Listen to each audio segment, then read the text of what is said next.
aspects that we consider together. So NSE, for those we know, is the largest exchange in the country, but it is also the largest derivative exchange in the world, and more than comparative exchanges worldwide. NSE is also a first-line regulator. So from that perspective, corporate governance and ESG is something that is very dear to NSE from our policy objectives, and that brings us to the ESG field. The other important constituency that we have is the list of listed companies in the country. You see, Indian markets depend upon good companies with good corporate governance, and when these companies with good corporate governance perform well, markets do well and investments come in. Those investments come in from domestic, people like you and me. They come from institutional investors, mutual funds, insurance and what have you. And they also come from foreign investors. But the first order condition, as we'll say in economics, is good governance. It has to be a good company. If you can't trust a company, you can't trust its numbers.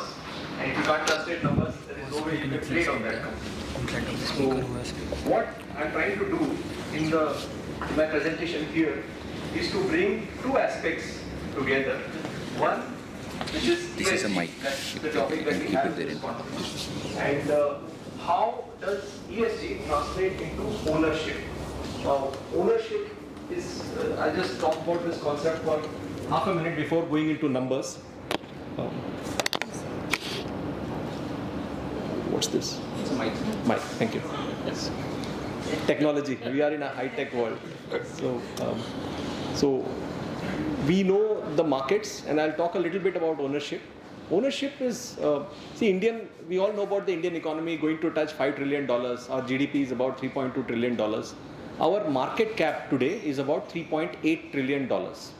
In terms of rupees, that would be around 320 lakh crores, 320 trillion rupees. Now, who owns the Indian market? Now, a lot of us have shares, either directly to the markets or indirectly through mutual funds.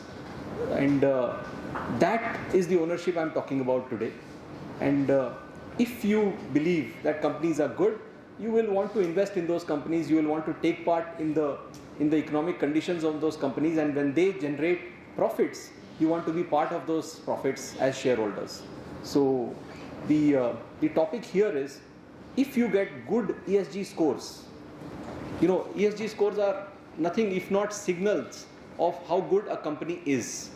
To bring in something on an empirical basis as to what and how good a company is on those three pillars, environment, social and governance, is what an ESG score strives to do. And the empirical man that I am, what I am trying to understand is what and how good is this signal today.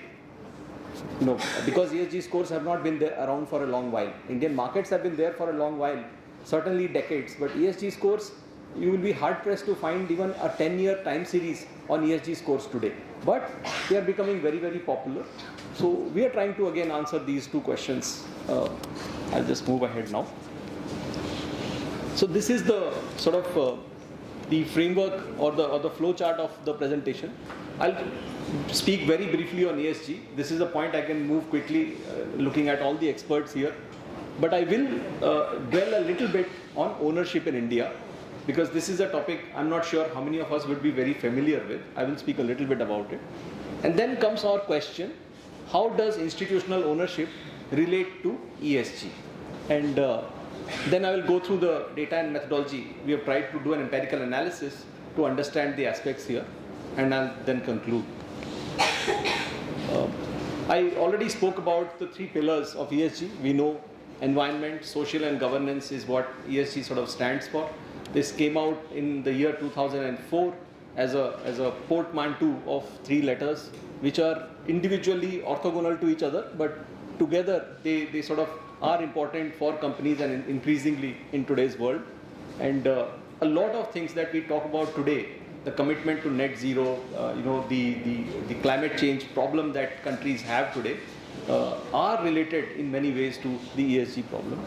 So environment, we look at energy efficiency, climate change strategy, waste reduction, companies need to be fair as well. I mean, there was the Milton Friedman kind of shareholder capitalism that came in for about 50 odd years, but today people have moved over from, or are moving away from shareholder capitalism to some kind of stakeholder capitalism as well.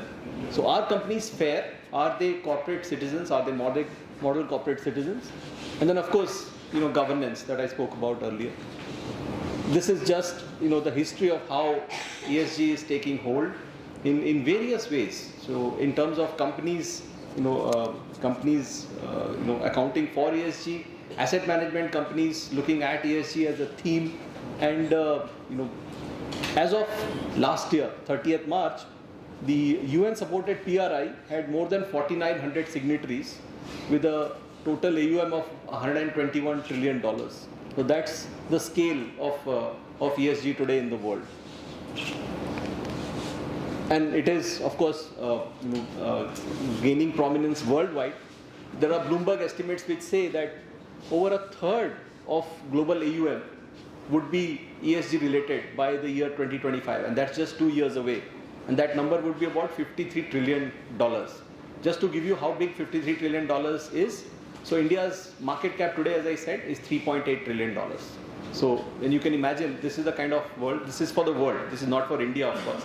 This is for the world. The India numbers are much lower. And literature also suggests there is a positive correlation. I'm very careful not to ascribe causality here. This is an academic conference after all, between superior ESG ratings and financial valuations. These are broadly the idea about how ESG mandates have come about, what has been done by various governments to look at ESG and bringing in ESG into their scope. And how did ESG come about in India? So we had the National Voluntary Guidelines first in 2009, and market regulator SEBI first mandated, an integral part of ESG is sustainability reporting. So the business responsibility report, many of us who are working in this area would be aware of this, was made mandatory for the top 100 listed companies in the year 2012. And it was slowly extended to the top 500 listed companies and the top 1,000 listed companies by 2019.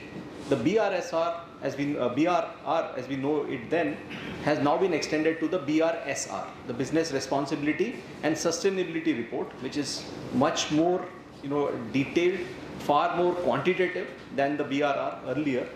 And for the first 1,000 companies, it was on a comply or explain basis for the year FY22.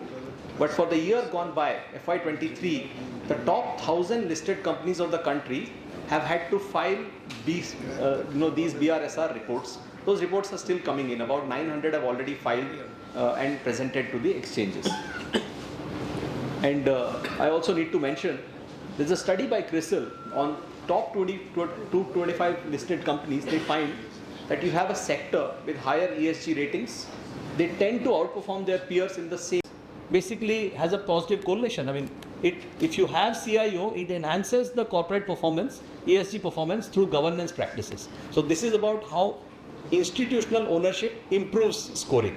The question I'm trying to look at is the reverse. How does ESG scoring as a signal lead to institutional ownership? So interesting study. Thank you. I think it's just, I hope you're going to publish it somewhere because I think it's important. That's the intention. It's important for all of us to look at it. I think one of the challenges that I've been, let's say, a sustainability practitioner in some sense. The challenge has always been with this notion of a score. I think it's deeply flawed, if you ask me.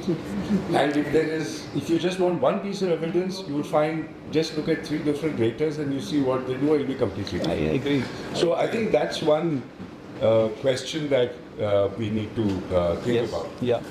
The other is,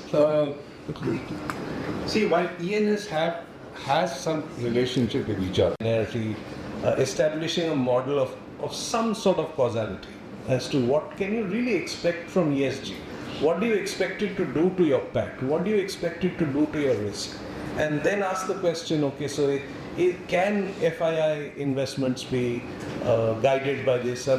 maybe even look at it from the context of at the time of investments, what questions are FIIs asking and why?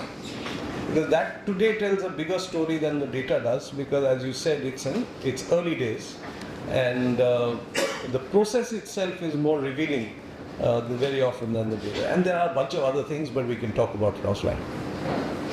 So one of the things that comes out in academic literature is you take credit scores by different credit rating agencies. The correlation between credit scores is 0.9, 96, 95.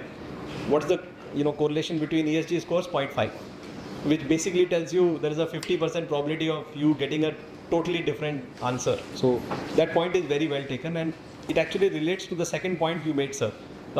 Because of the orthogonality of the score, E, S and G are not together. They are separate things, and it is entirely possible for a company to do very well on G and not so much on E.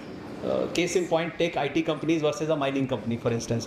So how the literature or sort of rating methodology has evolved is, do not compare companies across sectors. Compare only like to like. Do the like to like comparison. That's probably a fair one.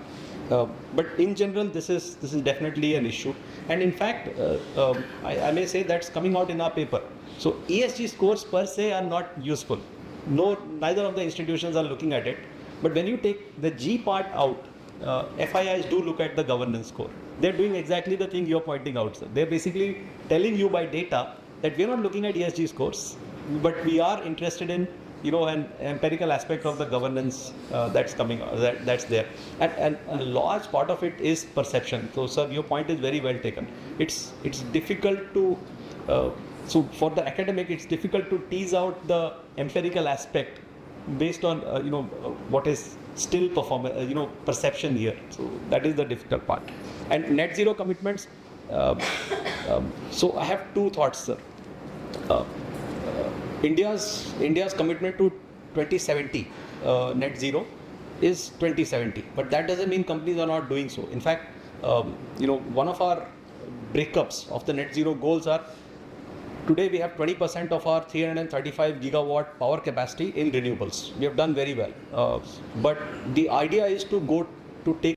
Now, what is the link between a macro consideration of reducing the net zero level in some year, 10 years from now or 20 years from now? And what do you actually expect it from the individual enterprise? Yeah. Therefore, we did not go into it, this model, because I didn't know whether all the scores that you are talking about, is it global or is it specific to India, and how exactly is it go there? I think that's the point. And the other is the point that we have generally been. I think it is a transmission process between ESG score and finally whatever dependent variable you are talking about. If your dependent variable is really institutional. As Shankar said here, sir, E and S might be related. Governance is seen separately, and in fact, literature basically, from a modeling perspective, you would want them to be as separate as possible, precisely to the independent. You want them to be, because otherwise you will have endogeneity and multicollinearity, as Dr. Rangarajan pointed out. But sir, to your point on scoring methodology, so the literature has been very, very, very exhaustive in terms of how exactly we are doing scoring. So, which is why I did some slides on, there are 68 metrics that Refinitiv is looking at. If you look at any of the major scoring providers, they provide their enormous list of indicators that they are looking at. And there is also divergence here, sir.